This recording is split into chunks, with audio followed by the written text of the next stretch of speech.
Welcome to D2 Global News. Imagine a world where the American flag flies over Vancouver, where Quebec becomes an independent French-speaking nation, and where Japan dominates the Pacific. This alternate reality nearly came to pass in 1921 when simmering tensions between the United States and Britain pushed these two allies to the brink of war, with Canada at the center.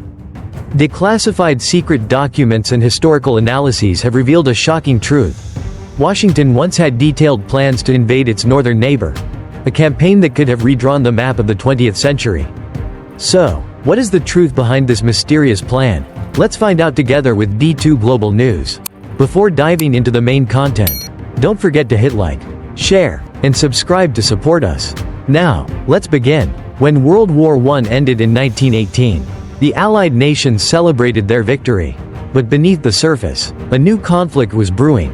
The United States and Britain, former wartime allies, had become peacetime rivals. Disputes over naval supremacy, colonial influence, and economic power transformed the Atlantic into a geopolitical chessboard. By 1921, tensions had reached their peak. British Prime Minister David Lloyd George privately warned, "The United States wants to replace us as the world's hegemon."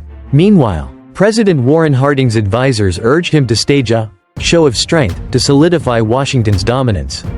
The Washington Naval Treaty of 1922 ultimately prevented disaster. But what if diplomacy had failed? Buried for decades in military archives, secret war plans reveal that both nations had prepared for the unthinkable, a war on the North American continent, with Canada as the main battleground. Under the classified war plan read, U.S. military strategists devised a lightning assault to neutralize Canada before British reinforcements could arrive. Key targets included Vancouver, the gateway to the Pacific; Winnipeg, a crucial logistics hub; Niagara Falls, a symbol with strategic significance.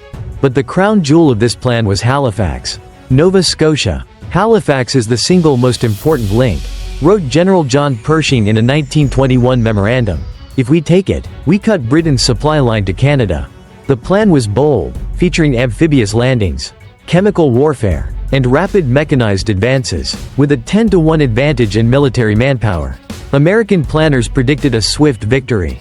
However, Halifax was heavily fortified, with British Royal Navy warships guarding it, posing a significant challenge. The presence of a strong French-speaking population in Quebec further complicated matters. American officials speculated that nationalist Quebecers, frustrated with British rule, might accept independence in exchange for siding with Washington. A free Quebec could collapse Canada overnight, noted a U.S. State Department analyst. Another option involved a ground invasion from Vermont to capture Quebec City, a move that could draw France, Britain's cautious ally, into the war. While battles raged on land, the Atlantic would witness the greatest naval confrontation since the Battle of Jutland. The British Royal Navy, RN, had 23 advanced battleships and decades of combat experience.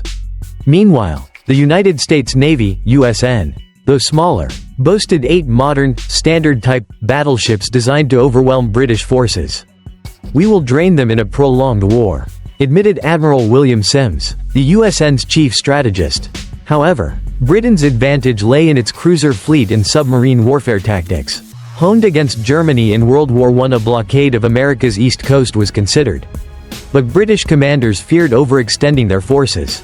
Instead, they focused on defending Halifax and eastern Canada, where pro-British loyalists vowed to fight to the last bullet.